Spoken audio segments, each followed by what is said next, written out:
yeah, so I want to continue talking about um, your work and your focus these days. Sure. Um, I know that your attention has shifted a little bit to centering around the phenomenology of time.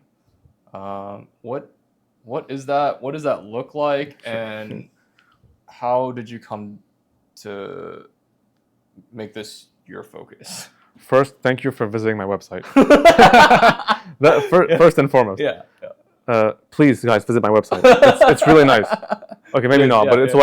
You have some website. really beautiful pictures. Thank you. Yeah. um, yeah. So the thing about the focus on phenomenology of time, it's not really a prescription on how to do things. It's more of an approach and a way of thinking about things. Mm, For me, that tends to um, be centered around how I try to write my material and keep in mind how human attention works, trying to understand both through science and experience and mm, how one's attention evolves throughout a piece of music mm. and how I can play with that as a composer. Sure. And attention and time is inevitably linked uh, to one's attention and one's memory. Mm. So these three things really go together. Let me give you, like, if I could, a little anecdote. I heard that someone asked Ravel once, "What is good form?" Mm. And he said, "Good form is when the listener never gets bored."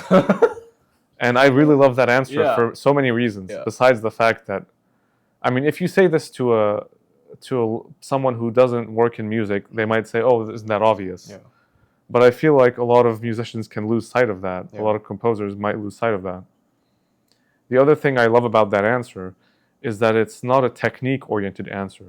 He Mm, doesn't say, like, "Oh, good form is when everything relates to the motif," mm, because, that can sometimes lead to very, to me, uninspiring pieces just because they've dogmatically centered around following the motif to its logical conclusion yeah.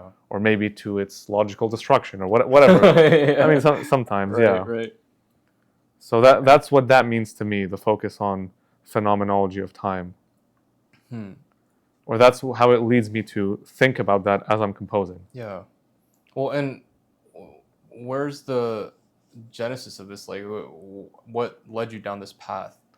Oh, right. I think I started listening to the Stockhausen lectures Hmm. because he talks a lot about time. Yeah, And he has a really awesome article called How Time Passes By, yeah, which I believe was originally written in German and then translated to English. sure. And then from there, I started reading some stuff by one of his students, Jonathan Kramer, Okay, who wrote a book okay. on time in music. Hmm. And that led me down this rabbit hole that I'm still in. Yeah, that's really interesting. I I think your pursuit of this is fascinating in a time where I think we could both agree that our attention span as a society is probably at an all-time low and for many of us. And so the idea of keeping the listener um, listening basically, or you know keeping their attention, that's really fascinating. So uh, are there oh, are there harmonies that you experiment with, or different rhythms? Like, what are the things that you are working with?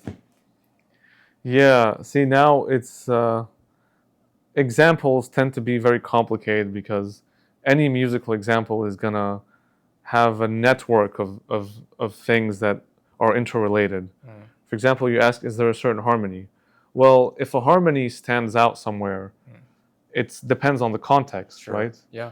If I give you something relatively very dissonant, Mm-hmm. it's gonna stand out. But perhaps if I give you a lot of other distant stuff next to it, Mm-hmm. it's just gonna sound like another one of those harmonies. Yeah. Yeah. So I'm sorry to say I don't have a direct answer to that. Sure. No. I'm just trying to poke your brain into this because I think it's such a unique topic, and yeah. I mean, so would you say that a lot of your works now are fueled by this focus primarily. Absolutely. Yeah. This is central to my approach. Yeah. This just orientation towards things. Yeah. That's interesting.